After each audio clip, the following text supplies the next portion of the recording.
Hi friends, मेरे dazzle classes में आप लोग का बहुत बहुत स्वागत करता हूं। तो फ्रेंड, छत्तीसगढ़ जो एसआई का सब इंस्पेक्टर को क्वेश्चन सीरीज चल रहा था छत्तीसगढ़ के, तो आगे बढ़ेंगे। आज हम जो लास्ट क्वेश्चन किए थे, हम आपके केंद्रीय सांख्यिकी संगठन हम तक किए थे। तो चलिए आज यहां से बढ़ते हैं आगे। तो हमारा 99 क्वेश्चन है, केंद्रीय सांख्यिकी संगठन जिसे सीएसओ कहा जाता है, इसका हेडक्वार्टर या मुख्यालय कहाँ पे स्थित है? तो कानपुर, मुंबई, हैदराबाद, दिल्ली में। तो ऐसे आपका सीएसओ का मुख्यालय जिसे केंद्रीय सांख्यिकी संगठन कहा जाता है, तो इसका हेडक्वार्टर कहाँ है? तो आपके दिल्ली में इसका हेडक्वार्टर जो कि इसका मुख्यालय आपके दिल्ली में स्थित है। कई बार एग्जाम में इसको रिपीट किया तो याद रखिएगा, सीएसओ का मुख्यालय कहाँ स्थित है पूछा जाएगा, तो दिल्ली में इसका हेडक्वार्टर है। अगला क्वेश्चन है, जब कुल उपयोगिता बढ़ती है उस समय आपका समांतर उपयोगिता घटती है, तो इसका ए ऑप्शन सही हो जाएगा। जब कुल उपयोगिता बढ़ती है तो उस समय आपका समांतर उपयोगिता साथ में घटती है, तो इसका ये ऑप्शन सही हो जाएगा। अगला क्वेश्चन देखते हैं, भारत में राष्ट्रीय आय की गणना कौन करता है? कई बार एग्जाम में इसको रिपीट किया गया है। तो भारत में राष्ट्रीय आय की गणना कौन करता है? तो भारत में राष्ट्रीय आय की गणना आपका सीएसओ करता है। अभी हाल ही में बताया हूँ। तो भारत में राष्ट्रीय आय की गणना सीएसओ, जिसे केंद्रीय सांख्यिकी संगठन कहा जाता है, तो भारत में राष्ट्रीय आय की गणना सीएसओ द्वारा गणना की जाती है, जिसे केंद्रीय सांख्यिकी संगठन कहा जाता है। तो भारत में राष्ट्रीय आय की गणना केंद्र की सांख्यिकी संगठन द्वारा जो कि गणना की जाती। कई बार एग्जाम में इसको रिपीट किया गया है। अगला क्वेश्चन देखते हैं, प्रथम पानीपत के युद्ध में बाबर ने किस युद्ध प्रणाली का प्रयोग किया था? तो चक्रीय प्रणाली, बारगिरी, तुलुगमा या गुरिल्ला प्रणाली। तो इसका सी ऑप्शन सही हो जाएगा, तुलुगमा पद्धति, जो कि प्रथम पानीपत में बाबर ने यह युद्ध प्रणाली प्रयोग किया था आपकी तुलुगमा पद्धति। तो इसका सी ऑप्शन सही हो जाएगा। अगला क्वेश्चन देखते हैं, इनमें से कौन सा निर्गुण पद का उपासक नहीं था? तो कबीरदास, सूरदास, नानक, उपरोक्त में से सभी। तो इसका बी ऑप्शन सही हो जाएगा, सूरदास, जो कि यह निर्गुण पद का उपासक नहीं था। बाकी आपका निर्गुण पद के उपासक थे कबीरदास और आपका नानक, ये दोनों आपके निर्गुण पद के उपासक थे। बाकी बी इसका सूरदास नहीं थे। अगला क्वेश्चन देखते हैं, अकबर के दरबार में प्रमुख चित्रकार का नाम था उस्ताद समद, बसावन, मंसूर खान या अबुल हसन। तो इसका सी ऑप्शन सही हो जाएगा, मंसूर खान था, जो कि यहाँ अकबर के दरबार में प्रमुख चित्रकार। कई बार इसको रिपीट किया गया एग्जाम में, याद रखिए अकबर के दरबार में जो प्रमुख चित्रकारी थे जिसका नाम था आपके मंसूर खान था। याद रखिए इसको, कई बार एग्जाम में इसको रिपीट किया गया है वनडे एग्जाम में, तो संभावना है आपके एग्जाम में पूछा जा सकता है। अगला क्वेश्चन देखते हैं, अगला क्वेश्चन है, वर्ष 1516 में जो कि आपका छत्तीसगढ़ में किस दलहन फसल का उत्पादन सबसे अधिक हुआ था? तो आपका चना का जो इसके उत्पादन सबसे अधिक मात्रा 2015-16 में जो कि इसका उत्पादन हुआ था। कहीं से भी एग्जाम में क्वेश्चन पूछ सकते, इसलिए डाटों को याद रखिएगा।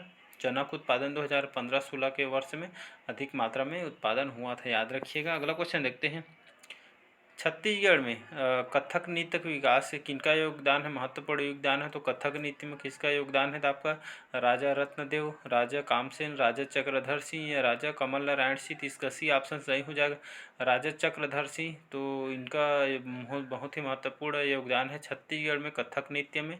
तो इनका विकास किनका योगदान है? तो राजा चक्रधर सिंह का इनका योगदान आपके महत्वपूर्ण कथक नृत्य से संबंधित है। कई बार एग्जाम में इसको रिपीट किया होगा, पीएससी में किया है इसको, तो याद रख यहाँ से पूछ भी देता है कथक नृत्य किससे संबंधित है, तो आपका राजा चक्रधर सिंह से संबंधित है, ऐसा भी पूछ देता है घुमा के।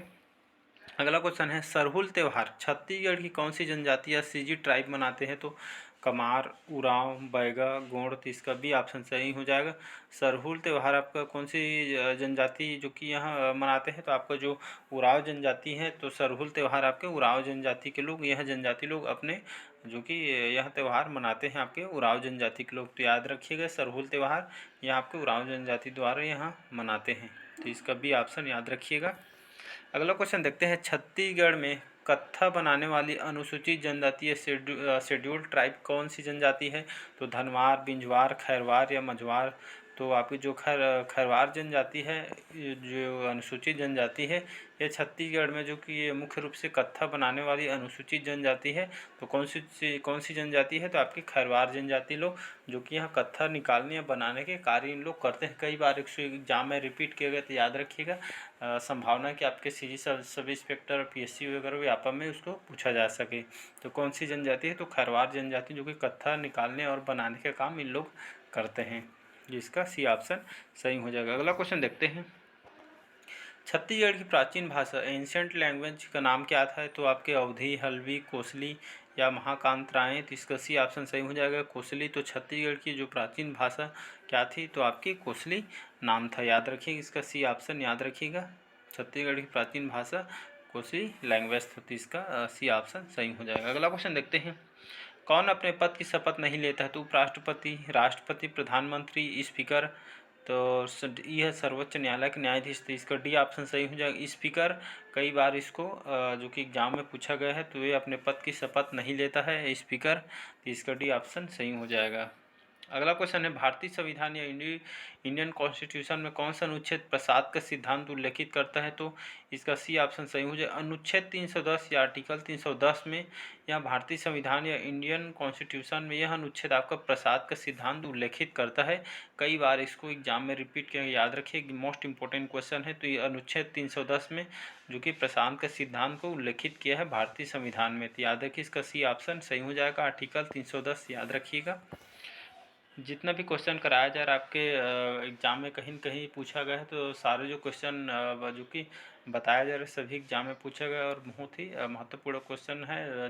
क्या पता आपके एग्ज़ाम में डायरेक्ट पूछ ले, इसलिए जो कि इम्पोर्टेंट क्वेश्चन कराया जा रहा है। तो अगला क्वेश्चन है, जरवा जनजाति पाई जाती है? तो मेघालय, अरुणाचल प्रदेश, मिजोरम, सिक्किम, निकोबार द्वीप। तो इसका ई ऑप्शन सही हो जाएगा। निकोबार जो द्वीप है, यहाँ पे जरवा जनजाति पाई जाती है। तो इसका ई ऑप्शन सही हो जाएगा। याद रखिएगा, निकोबार द्वीप में जरवा जनजाति पाई जाती है। अगला क्वेश्चन देखते हैं। किस उपनिषद का शाब्दिक अर्थ सफ़ेद घोड़ा होता है? तो ये आपका छांदोग्य उपनिषद, कठोपनिषद, जो कि तैत्तिरीय उपनिषद, या श्वेताश्वर उपनिषद। तो इसका डी ऑप्शन सही हो जाएगा, श्वेताश्वर उपनिषद। इसमें आपको इस उपनिषद का शाब्दिक अर्थ होता है सफ़ेद घोड़ा होता है। तो याद रखिएगा, जैसे ऐसा भी रिलेट करके याद रखें, सफ़ेद, इसमें सब आपका स है, तो उसका भी ऐसे रिलेट करके याद रख सकते हैं। तो इसका डी ऑप्शन याद रखिए, सफ़ेद घोड़ा होता है आपका श्वेताश्वर उपनिषद का शाब्दिक अर्थ। तो इसका डी ऑप्शन सही हो जाएगा। अगला क्वेश्चन तरफ बढ़ते हैं।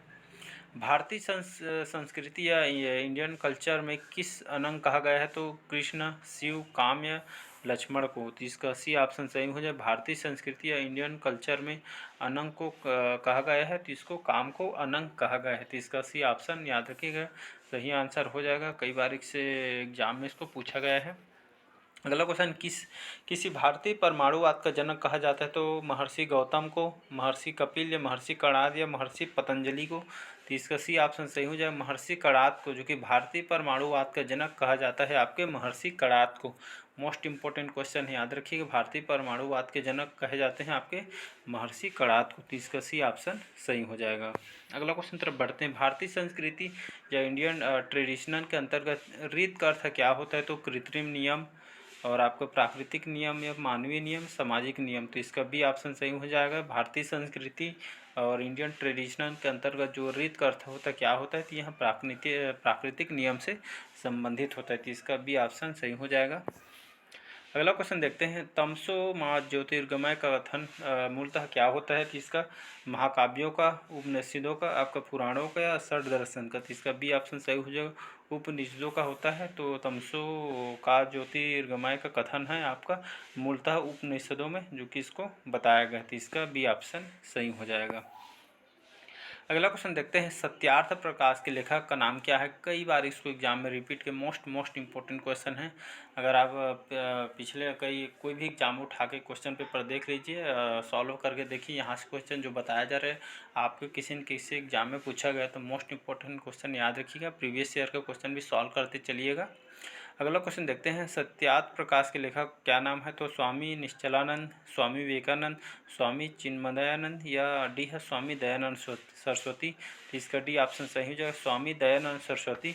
तो सत्यार्थ प्रकाश के लेखक का नाम क्या है? तो स्वामी दयानंद सरस्वती द्वारा यह जो कि लिखे गए हैं आपके सत्यार्थ प्रकाश। कई बार एग्जाम में इसको पूछा गया है कि मोस्ट इम्पोर्टेंट क्वेश्चन है, तो इसका डी ऑप्शन सही हो जाएगा। स्वामी दयानंद सरस्वती द्वारा लिखा गया है सत्यार्थ प्रकाश को, तो इसका डी ऑप्शन सही हो जाएगा। अगला क्वेश्चन देखते हैं।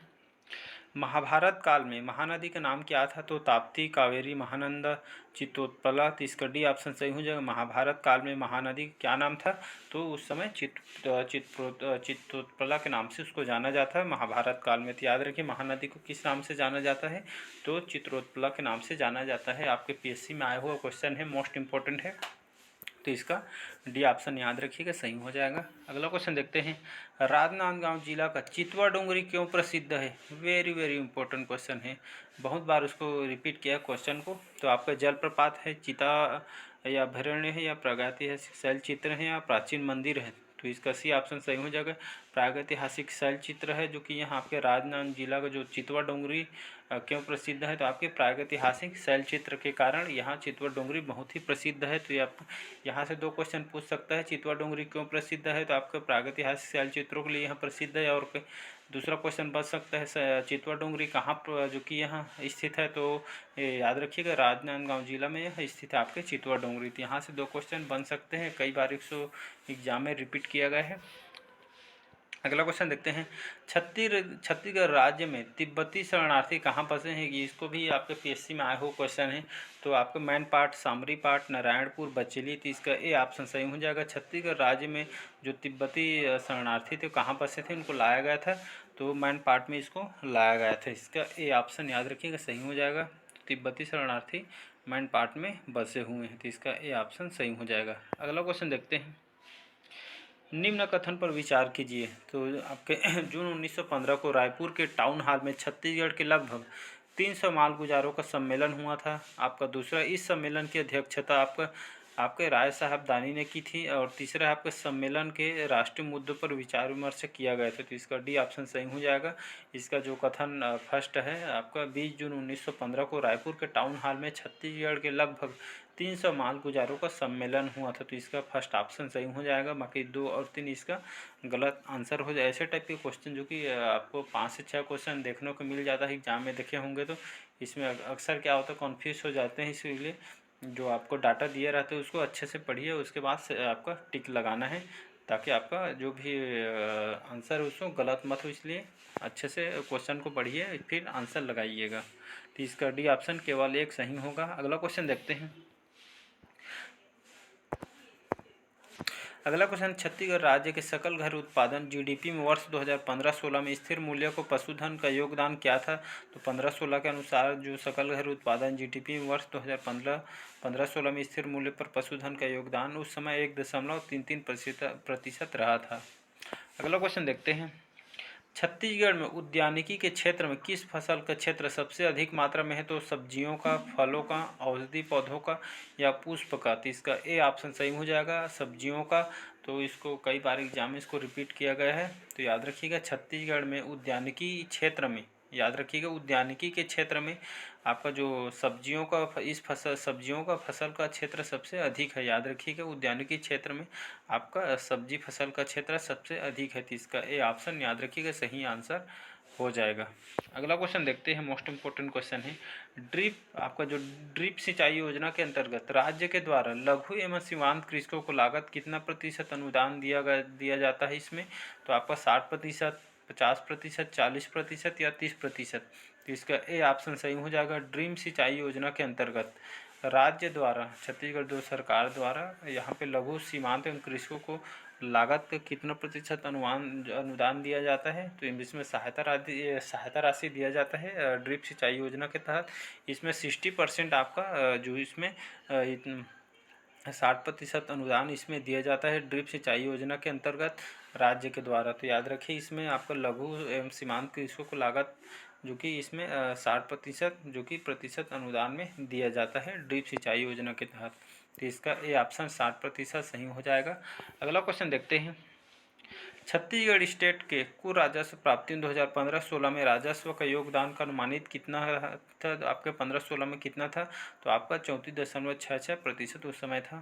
अगला क्वेश्चन है मोस्ट इम्पोर्टेंट क्वेश्चन है आपका, किस भारतीय प्रख्यात इतिहासकार ने 1857 ईस्वी की क्रांति नहीं माना है? तो doctor S N Sen, Tarachand Savarkar, आपका डी है आर सी मजूमदार जी। तो इसका डी ऑप्शन सही हो जाएगा। डॉक्टर आर सी जो मजूमदार जी थे, इन्होंने जो कि भारतीय प्रख्यात इतिहासकार ने 1857 ईस्वी क्रांति इन्होंने नहीं माना है, तो याद रखिएगा। तो इसका डी ऑप्शन याद रखिएगा, डॉक्टर आर सी मजूमदार, इन्होंने जो कि यहाँ जो कि भारतीय प्रख्यात इतिहासकार ने 1857 ईस्वी के क्रांति नहीं माना है, तो इसका डी ऑप्शन सही हो जाएगा। अगला क्वेश्चन देखते हैं हमारा, फरवरी 1928 में आयोजित सर्वदलीय सम्मेलन के अध्यक्ष कौन थे? तो doctor M Ansari, Motilal Nehru, Subhash Chandra Bose, D है एम के गांधी। तो इसका ए ऑप्शन सही हो जाएगा, doctor M A Ansari ji. तो फरवरी 1928 में आयोजित सर्वदलीय सम्मेलन के अध्यक्ष थे, तो इसका याद रखिएगा। फरवरी 1928 में doctor M A Ansari ji आयोजित सर्वदलीय सम्मेलन के अध्यक्ष थे, तो याद रखिएगा डॉक्टर एम एम अंसारी। तो सर्वदलीय सम्मेलन के अध्यक्ष थे उस समय आपके वो फरवरी 1928 में, तो इसका ए ऑप्शन सही हो जाएगा। तो ये थे आपके कुछ इंपॉर्टेंट क्वेश्चन आपके जो कि सब इंस्पेक्टर पीएससी प्री के लिए सभी एग्जाम के लिए बेनिफिट है, क्योंकि जितने भी क्वेश्चन कराया जाए तो कोई ना कोई एग्जाम में पूछा गया। अगर प्रीवियस ईयर के क्वेश्चन आप सॉल्व ही करेंगे तो यहाँ से डेफिनेटली आपका 50 से 60% आपको यहाँ से क्वेश्चन देखने को मिलेगा, अगर सॉल्व वर्क करके देख लीजिएगा। तो चलिए नेक्स्ट पार्ट में मिलते हैं। बस आज के लिए इतना ही। अच्छा लगे चैनल को सब्सक्राइब कर लीजिएगा, और नए होंगे तब भी सब्सक्राइब कर लीजिएगा। अगले पार्ट में मिलते हैं तब। तो बस आज के लिए इतना ही। Thank you.